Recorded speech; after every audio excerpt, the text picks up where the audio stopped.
you to watch how the story unfolds. And we're going to talk about today how to overcome opposition. How many of y'all have had some opposition on this money in your life? Things been coming up against you. Okay, watch now.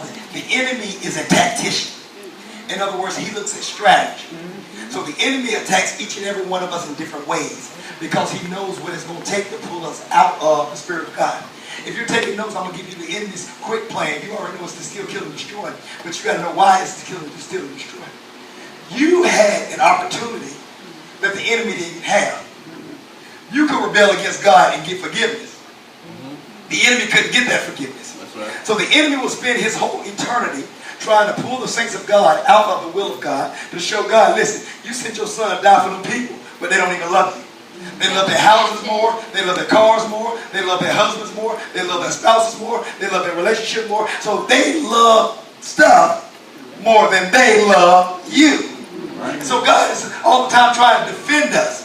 He's saying, you know what? They love me. That's why I can send Job out there. That's why I can send David. Because my people really love me. And so really when he's looking for a church, but he's not looking for a local church like one name of a church. He's looking for a group of people from the body of Christ that all think together, act together, that all have no blemishes, no wrinkles. And those are the people he's going to pull together. You say, what that mean? He may take 3 people from this ministry, 5 people from the other ministry, 5 people from that ministry, but he's going to bring them together. And that's going to be his united body. Because we can't fool ourselves that everybody in church has the mind of God. Right. And I'm going to show you. Because opposition and how you respond to opposition shows God where you are. Right. Some of us are good as long as we got enough money, enough food, ready to promotion, going somewhere, we feel good about life. But the minute the sky falls, you don't find us no more. We don't go to church. We complaining. I ain't nothing wrong with me. We are afraid to have opposition come against us. Now watch this in 1 Kings 19. Now therefore send and gather to me Israel at Mount Carmel, and bring the prophets of Baal, 400 of them, and the prophets of Jezebel who sat at her table. So Ahab sent the children of Israel and gathered all the prophets to the Mount Carmel. And Elijah, I ain't gonna read all of them because we already know the story. This is what Elijah did, okay? Okay, in chapter 17, there's no rain. There's no rain, which causes a famine in the earth. So there's no rain nowhere. So what Ahab does is he sent Obadiah to go to find a creek, find somewhere that our animals can have nourishment, so they can grow and they can live. Because if they can't find any nourishment, we're going to lose all these cattle, we're going to lose all these horses, we're going to use all these mules, which is very important, because if we lose all the horses and the mules, then how are we going to plow fields and fight wars? So you go one way, and I'm going to go the other way. Okay, Obadiah is a God-fearing man. In fact, what Obadiah does is he takes 100 prophets of the Lord and he hires them in 2 different caves. So what that means is 50 in one cave, 50 in another cave. Watch this now. In order to believe in the Lord back then was treason against the country. Now the reason why we worship God so lackluster today is because nobody's going to kill you for what you believe. Nobody's holding a gun to your head, and so you can go to church when you want to go to church. You can do what you want to do because you feel like, okay, I got grace. If you have grace, okay, you got grace. So anyway, Obadiah comes in and he's faced with Elijah. And Elijah is the last real prophet to be able to stand who is not afraid. Elijah's seen the ravens feed him. He's seen miracles and he's seen signs and wonders. So he's a real threat against the kingdom. Well, I got to give you this background history because you got to know this. What the king wanted, the king was always in the Old Testament scriptures dependent on the words of the prophet. Because the prophetic word from God was so rare in this time that only people God would choose to speak from was his prophet. So now today you can say, I heard from God. She can say she heard from God. You can say you heard from God. But back then it wasn't like that. So when the king did not get his instructions from the prophet that he wanted, they deemed the prophet reckless, a treason. He's not willing, he's not encouraged, because they only wanted God to sign off on everything they wanted. How many of y'all see yourself in that thing? Huh? Don't we do that same thing? We want certain things, but then we want God to sign off on what we want. You already know you want to be with him. And so you say, God, support me in it. And the last word we want to hear God say to us is no. But don't you know God's no is more powerful than his yes? Because if God wouldn't have blocked some things out of our lives, we'd have been in some situations we wouldn't even want to be in. So give your neighbor and say, I thank God for no. Don't always feel good, but I thank God for it. So Obadiah says this, okay, Elijah, how you doing? You know he want to kill you. Elijah said, you know what? You go tell King Ahab that I'm here. I ain't scared. I'm here. He said, don't you know what he would do to you if he found you and what he'd do to me? Because if I'm talking to him and I know he's alive and I don't tell my king, then he's going to kill me. You need to go. And I said, you tell him I'm here. And you tell him this. Go get all of his people and gather around the mountain. Okay? So he goes before Ahab. Now watch Ahab. This is very important. He goes before Ahab. And the first thing Ahab says is, it's your fault that it's a famine. Yeah. No. Isn't it something whenever we get in trouble, it's somebody else's fault? Right. You still blaming a baby daddy you ain't seen in 20 years. You still blaming a daddy that died 5 years. Whenever we find ourselves in a predicament, you blaming a teacher you had in first grade for where you at now.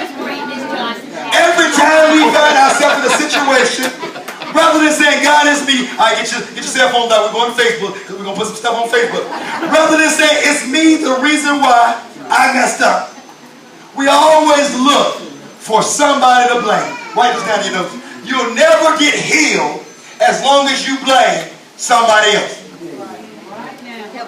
You'll never get healed from what you're going through if you always can look and say it's somebody else's fault but mine. Okay, so Ahab said, it's your fault. Watch what Elijah say. Now Elijah should be scared because he's by himself. He ain't got no gang, he ain't got no brothers, he ain't got no church people behind him. He's standing by himself. He's looking at the king who got a crazy wife. A wife more wicked than the king. All right now. Write this down. You better be careful who giving you information. I ain't talking about just in the world, I'm talking about in the church. Yeah. It's folk that'll make you satisfied in doing wrong. But baby, everybody's sitting and fall short of the glory of God. You got some more chances. How you know that if you don't know when I'm going to live or die? All right now. So watch this now. Jezebel pumping Ahab up because Ahab a weak king. He handpicked. He wanted a meal like this, y'all. Brother, can y'all do something? You got to ask my wife. The men know what I'm talking about. We're talking about being passive Wednesday night. So Elijah stands up and he looked at him and he said, it's your fault. You the leader. You the king. You the reason why God shut heaven down and there's no more rain.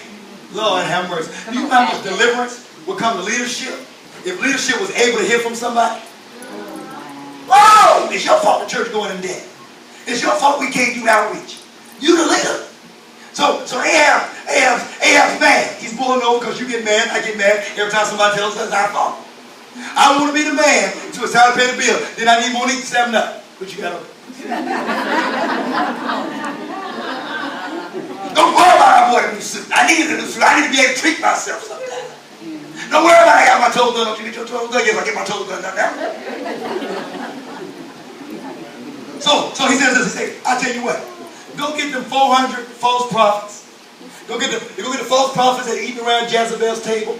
That's telling her everything she want to hear. In other words, this is what he said. Go get all your people that's convincing you of your lie to come here. Now y'all say, you got some people that you hang with that make you think your lie is where you should live. You know who them people is? They're the people you always run to when you don't want the truth. Girl, how does look? She ain't gonna say it look tight. Ooh, girl, you wearing that? You saying for real?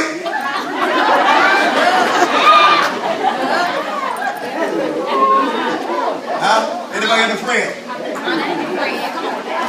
They're in a Facebook picture with you. Anybody got some lying friends? You know them. They ain't gonna never tell you the truth. So he said, go get all your lying friends together. We're gonna go around the mountain. We're going to go where everybody can see us and see what we're doing. Watch it now, y'all. The enemy does everything he want to do to you in front of everybody. When he wanted to embarrass you, everybody had a cell phone. Y'all remember back in the days when you was getting beat up, somebody come and break it up? Now they're recording it. You remember when you fell, somebody say, are you okay? Now they're recording. And you got 1 million likes on something you did though. When you in church singing, you don't get 5 likes. You begging people, please share. I need 45 people to share this video. The devil do everything big. He always wants to embarrass us.